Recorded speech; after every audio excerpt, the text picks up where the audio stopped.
In this video, we will continue our discussion of concentrated photovoltaics.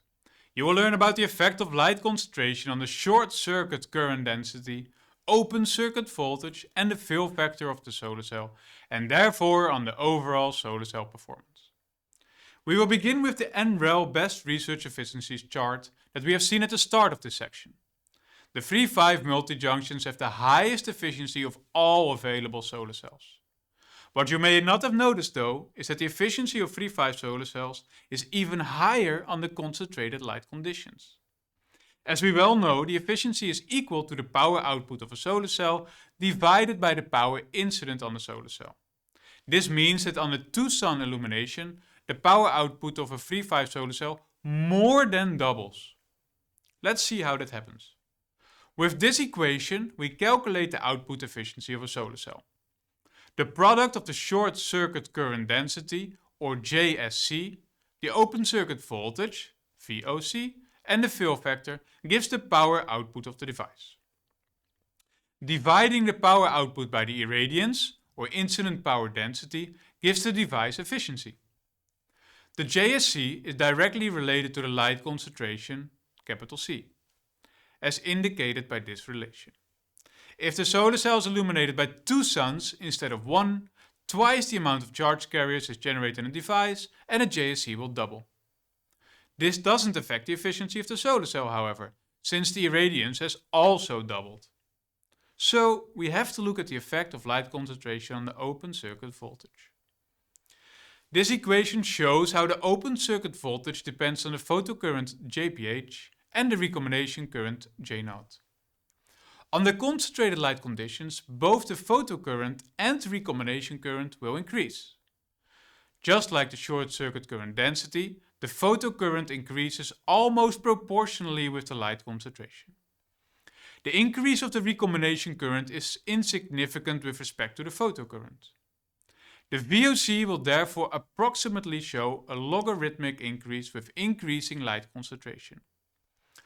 We can see this relation in this graph by Steiner and Dimroff, where the horizontal axis has a logarithmic scale.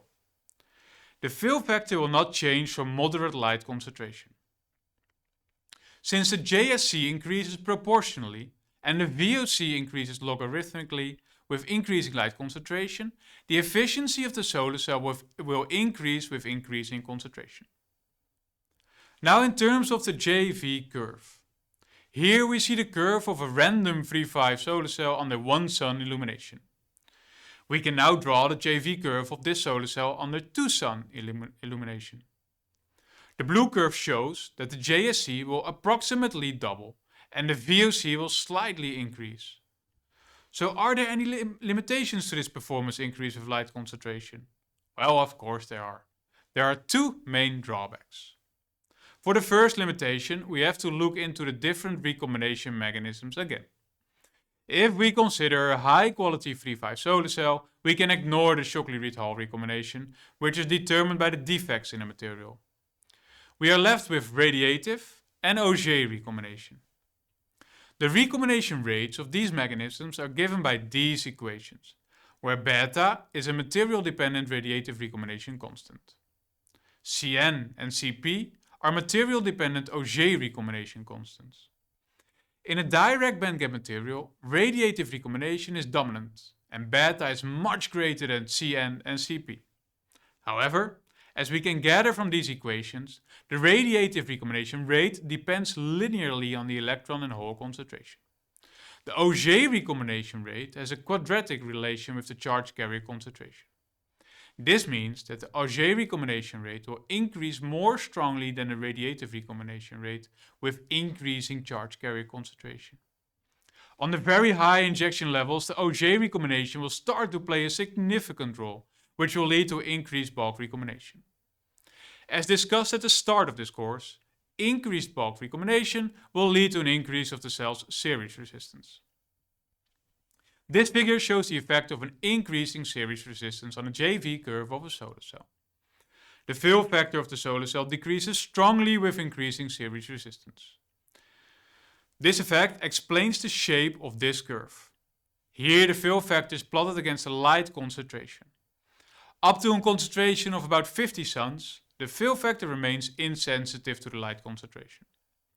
At some point, Auger recombination starts to play a more dominant role due to the large amount of generated charge carriers. This leads to increased bulk recombination and an increased series resistance. The increased series resistance causes the fill factor of this particular solar cell to decrease strongly for light concentration levels over 100 suns. As a result, the efficiency of this solar cell has a clearly defined maximum concentration level. For light concentration up to 100 suns, the linear increase of the JSC and logarithmic increase of the VOC with increasing light concentration causes the efficiency of the solar cell to increase.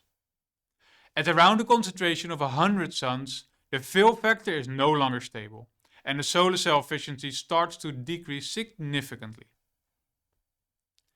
Now, in summary, we saw that solar cells can have a higher conversion efficiency under concentrated light conditions. We found that JSC increases proportionally with increasing irradiance, and the VOC increases logarithmically. Therefore, under moderate light concentration conditions, the solar cell performance increases. The fill factor, however, only remains constant up to a certain point, after which it drops significantly. At that point, the solar cell efficiency also drops. As you will see in the next video, there is a second drawback to highly concentrated light conditions. In the next video, we will look at the effect of the cell temperature on its performance.